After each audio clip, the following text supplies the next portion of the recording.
The Point Association's History and Archives Committee is conducting an oral history project and talking with longtime residents. This is Lisa Stewart. I'm sitting here with Jane MacLeod Walsh in her home at 78 Washington Street. It is Tuesday afternoon, October 16th, 2018. Thank you for talking with us, Jane. I'd like to start by just asking you a little bit about yourself and your life on the Point. Did you grow up here on the Point? Oh, I did indeed. Yep, I spent my whole childhood here. And how did your family come to be on the Point? Oh my goodness. My mother grew up right next door at number 80 Washington Street, and my father had lived on the Point when he was a very young boy, but just for a brief time. His family was on Rhode Island Avenue most of the time. But when he married the woman who was to die very young, unfortunately, in 1916, this house, at least the way I've always heard it, was a wedding present to him and his family, him and his wife, when they were married in 1916. So it's been in the family since then. That's how he came to live on Washington Street. And this is a very special house, very beautiful, and I understand it's the Finch House. Mm-hmm. I'm wondering if you might just share a little bit about the history of the house. Well, Benjamin Finch was a privateer, and he lived in this house. It was built for somebody earlier than the Finches. Actually, I have found it on the early Quaker records. I've done a lot of digging about the house, as my father had done before me. I don't want to give wrong information. Oh, no, that's fine. I should have brought all my No, not records at with all, me. not at all. But because the Finch family was pretty well known, it became known as the Finch House, probably because they lived here longer than anyone else, and into the 19th century. They still lived here. This house dates back to the late 1700s? Yeah, like it's that, on the yeah. 1770 map. It is Wow. not on the 1756 map. My little house on 2nd Street's on the 1756, Wow. the Styles map. But this house was not on it then, so we say around 1770 was the date of the house. But it was also lived in, which I think is interesting, by Thomas Brownell, Captain Thomas Brownell, who was the sailing master for Oliver Hazard Perry at the Battle of Lake Erie. So for a long time it was called the Brownell House before the Finches came, but Captain Brownell, I think, fell upon hard times, and the house was eventually sold at auction, and that may be when the Finches acquired it. And you've really carried on the tradition of sailing for this house. Oh yes, we love to sail. Mm-hmm. We are fellow catboat lovers and sailors. And Yeah. would you share a little bit about the different types of sailing you've done over the years? Well, my father started us out really. He had a catboat. Well, I didn't know his first catboat because it went in the 38 hurricane, which it was a smaller catboat. But when I was growing up, he had the Jack Rose, which was a nice old big fat catboat, which the type that they used to call Newport cats, and even more specifically Point cats, because a lot of them were made here on the Point, on Long Wharf, as you know, Lisa, because you've looked into all that. But we loved the Jack Rose when we were growing up. My sister and I both sailed it a lot, and we liked catboats because they were so safe. They were big and wide, and they didn't capsize. I mean, you had to really work hard to capsize them, and they were very easy to sail because there was just one sail, gaff rig sail. Was there a lot of sailing that happened in this area, in the Point, in the summers? Or not nearly as much as there is now. When we were kids, there were probably 10 boats at the very most out here, and a lot of them were motorboats, fishing boat type things. But there were several catboats, and they were almost all of them belonged to people in the neighborhood. you knew exactly whose boat was whose out there, and everybody knew whose boat was whose. And everybody helped each other launch them when it was time for launching in the springtime. It was a great event. Everybody would gather on the driftways and help launch the boats. But we had our catboat until the 60s, after my father died. My cousin, Arakel Beauchamp, took it over and sailed it for many more years. But my husband and I had an old Dutch double-ender that we used to sail here after that.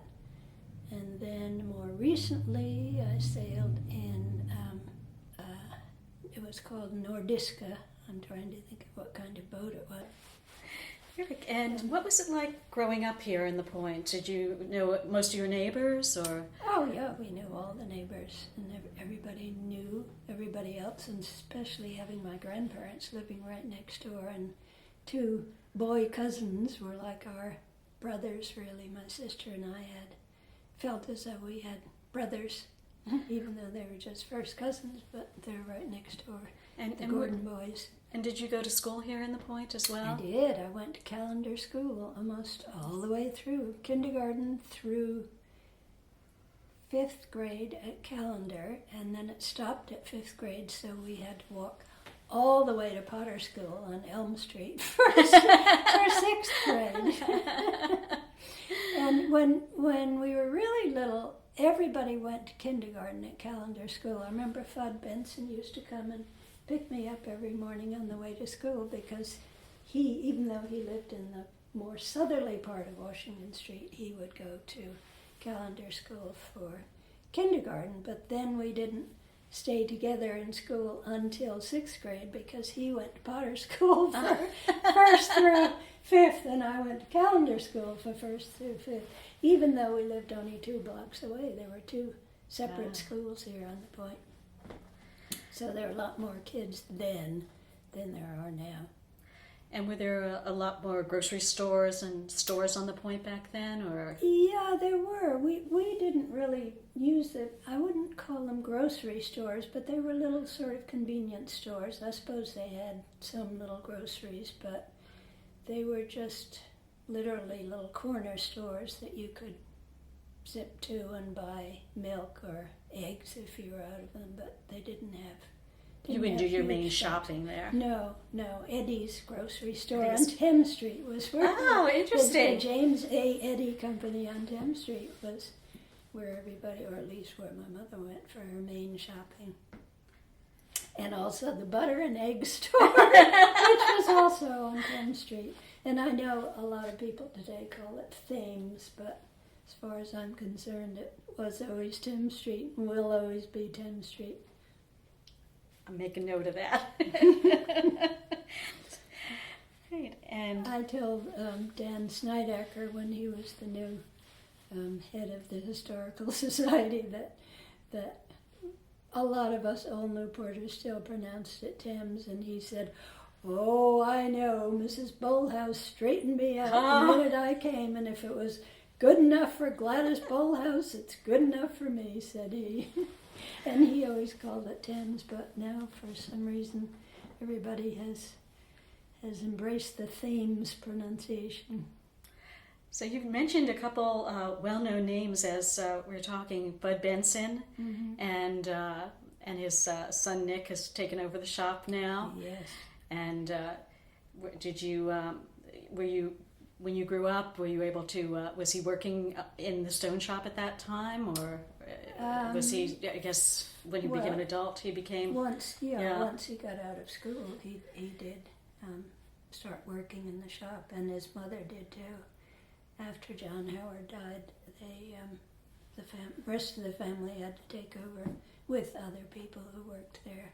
But yeah, Fudd really kept the mantle, and now Nick is doing it.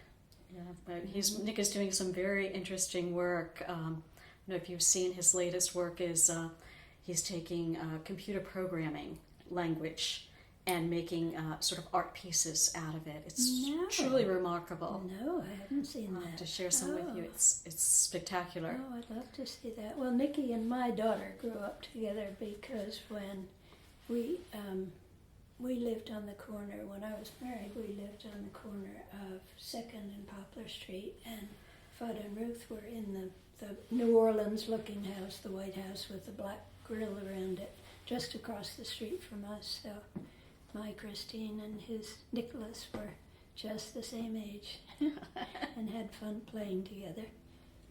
I'm wondering, I know you were very active in restoration on the point, and I'm wondering if you could talk a little bit about the start of the movement, the first few people who maybe started buying the houses and restoring them, and how it progressed into Operation Clapboard. Well, Walter Whitley comes to mind immediately. He when he got out of the Navy, he bought the house on Elm Street and restored that, and he was very much involved in the beginnings of Operation Clapboard. But before that, Oldport had existed, and Oldport was really the same organization that used to run Oldport Days on Washington Street, when they would have great parades and a lot of the houses were open and they would have various crafts in each house. We still have a big bulletin board upstairs advertising. I think they were doing quilting in this house, and that was the sign that was put at the front door. But Oldport, the rejuvenation of Oldport as an organization that saved old houses was really due to the Benson family, I would say. Fisher Benson and her oldest son, Tom, really got Oldport going again. And before that, it had just been really putting on Oldport Days. But when they got involved, it started. What Oldport would do would be to buy the rights to a house that they felt was worth saving, and then they would hang on to the rights until they felt that a sympathetic buyer came along, and then they would sell the house to a person that they thought would restore it as it should be restored.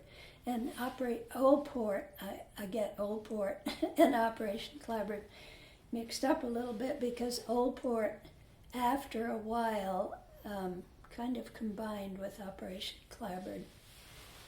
That would have been later. It would have been in the 1960s that happened. And then they did the same thing, encouraging people that they knew had the means and that cared about doing it right to do the restoration, so that they would then sell the houses to them. But when Doris Duke started doing her restoration, Operation Clapboard and Oldport kind of, I won't say threw in the towel, but they stopped doing it because Doris Duke had so many more resources that she was able to just take it over, really. Turn that off. But I used to do the sign research for Operation Clapboard. When somebody bought an old house and wanted a sign on it, that's one of the things that Operation Clapboard specialized in, is doing the house histories. Yeah, so we used to charge $50. Wow. We weren't allowed to charge more than $50 for the sign. And the Operation Clapboard signs, just for people who might be wandering down the streets here and see, there are several different signs. It's the one with the acorn? The acorn. Yep. Because the acorn grows into an oak, the acorns become great things if they are well taken care of. But I'm sorry. Could you say that again about the sign? Because I had never heard that story on why the acorn was chosen. Because acorns turn into mighty oaks, and if it was felt that if we restored one house, or Tom Benson, I think, really came up with the idea, probably Tom and Fisher together, and maybe one or two other people, that if you restored one house, then maybe somebody else on the street would catch the bug and want to restore their house, and that it would spread, and it absolutely did, from Old Port to Operation Clapboard. And if the person next door was fixing up their house, you'd want your house to look better too. So it really gave people a sense of pride and more interest in preserving their old houses. So they were wonderful movements, both of them. Did you see a lot of new people come into the neighborhood during that time period then? And was this the time period that there was a lot of Navy personnel still here? Oh, yes, there were.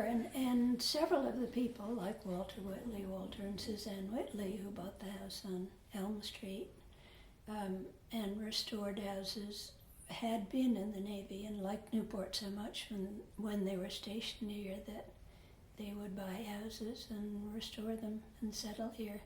John and Ruth Sayer were very active in Operation Clapboard. They were another young ex-Navy couple, and there were several others. But I should say that one of the very first people who restored a house on the point, an old, messy old house, was Esther Bates, and that was really before Old Port and Operation Clapboard got going. And she lived on Bridge Street. She grew up on Washington Street in the house just 2 houses south of us. But she decided that she wanted to move here with her family from Waltham, Mass. After she was grown up and married. And she bought this old, dilapidated house on Bridge Street, which is, I don't know, you probably know the brick end house that has the big iron S on it right next to Cardine's Field. And everybody told her she was out of her mind, that was a wreck of a house, and what on earth was she doing buying an old house like that? And she restored it beautifully and proved everybody wrong, and brought up her house. 3 daughters there. It is a beautiful house, and it has remained a beautiful house because she started the groundwork and people have appreciated it and taken care of it. But she and probably John Perkins Brown were 2 of the earliest people to restore houses on the point. And John Perkins Brown did the house across the street from Essie Bates on Bridge Street, and he eventually worked for the Newport Restoration Foundation and Doris Duke. But they were pioneers, really. Before any of these other movements started, they were the brave ones that started. I would think it very courageous to come in and start restoring homes. Yeah. But Tom Benson is owed a great debt too for what he did for Old Port, getting it going. Tom and Fisher. And I understand you've been very involved in the Rose Island Lighthouse and the efforts to preserve and maintain. I guess our restoration and preservation continues on into the next generation with preserving the lighthouse. I'm wondering if you might share a little bit about that project as well. Well, there again, all the credit really for that goes to Charlotte Johnson. She was the one who really spearheaded that movement. But and she was an old girlfriend of Tom Benson, so we have to thank Tom Benson for that too. He's the one who first took her out to Rose Island and got her interested in it, and all fired up about how wonderful the lighthouse was. And the lighthouse, when I was growing up, we never went out there because it was during the war in the 40s, and the Coast Guard was stationed out there, and it was still a munitions dump, so you were not allowed to go on the island. There were big signs saying, "Danger, munitions, do not enter." Well, it's absolutely stunning now. It is, yeah. And as a sailor, coming under the bridge and seeing the lighthouse is a welcome home. Well, that's due very largely to Charlotte Johnson, who started the whole movement. But she always gives credit to Kurt Bunting, who again, is another retired Navy person. He was a Navy captain who retired here on Pelham Street with his wife, who was very much involved in the restoration movement. And he helped her get the whole thing going and raise funds, and they became a non-profit corporation and raised funds and got grants and some individual help.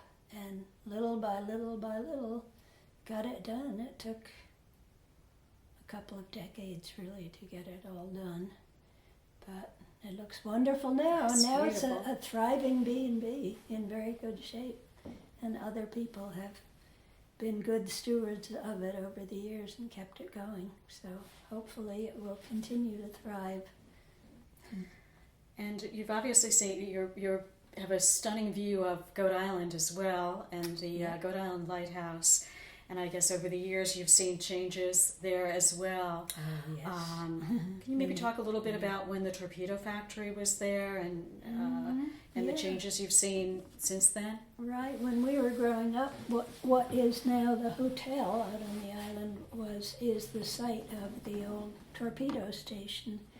And there was still a ferry going across from the government landing, which was about halfway down Thames Street. And the ferry would go every morning and take the workers out to the torpedo station and come back every afternoon and bring them back. But on the southern end of the island, there was Navy housing still. I remember having a classmate who lived in that, where all the condos are on the southern end. There were probably at least 5 or 6, maybe 7 or 8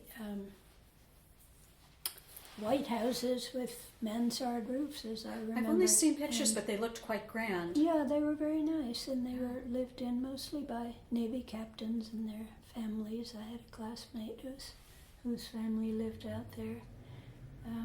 But eventually it was all torn down and gentrified, not gentrified really, but commercialized, turned into, and now it's a lot more commercial. But first it was the Sheraton Islander, and then Hyatt. Was the Hyatt next? No, Colonial Hilton was in there somewhere.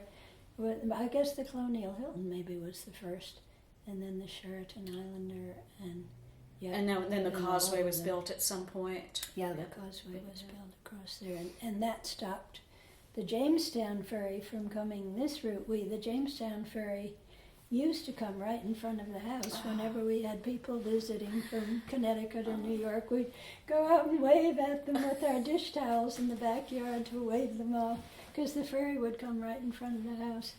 But it became much cleaner once the ferry had to start going around the other way, because the smoke from the smokestacks of the ferry used to get our white curtains very black in no time at all. Now, were the railroads still coming in at any point while you were It was just up, a freight railroad train, that came in, and the terminus was where the other hotel is now. Yes. Well, actually, where the visitor center is now, but it was still used as freight. The old JT lumber yard was there, and you would see them offloading lumber, I think at least once a day. And I remember the circus coming in that way. I remember that must have been very exciting as a child to see. Yeah. I've seen some pictures of the elephants walking down. I'm going to get it right now. Thames Street. Thames. Thames. Yep. Thames. Oh, You'll train me. I'm going to be a pointer. Thames. Mm-hmm. But I've seen some pictures of them walking down with the elephants and a few of the other, I guess, the clowns. Mm-hmm. And it must have been very exciting as a child to see that. That was fun. So it's a lot of changes over the years. A lot of changes, yeah, but mostly changes for the good, really. Certainly in the Point neighborhood, so much restoration has taken place. When I was young, I would say Washington Street was always pretty nice, but the side streets were. It really has come beautiful. a long way, and the restoration movement certainly was very contagious, and it has spread all the way up the side streets now. Now most of the streets really look very nice, and they didn't always. No, it's absolutely beautiful. Is there any other things you'd like to share about life here on the Point? Things you've enjoyed, or people you've enjoyed meeting or knowing over the years? Or...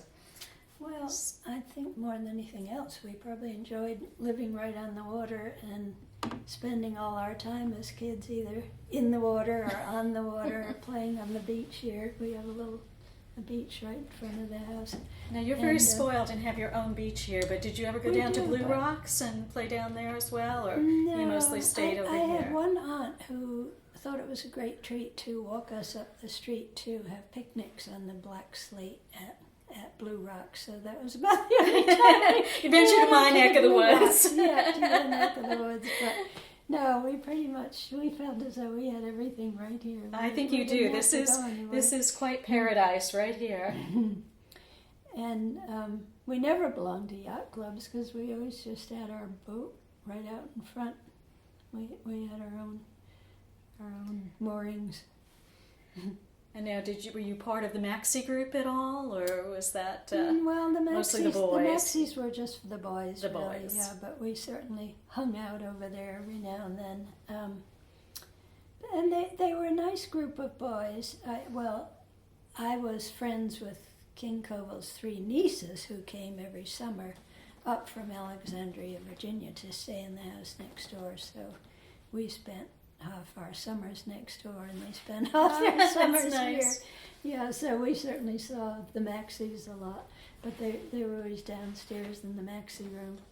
But they were nice boys, and I know Anne has had reunions for the Maxis in more recent years, and 2 or 3 of them had said if it wasn't for your uncle, we probably would have been in reform school instead of going on to do whatever they did. So that was a really nice thing.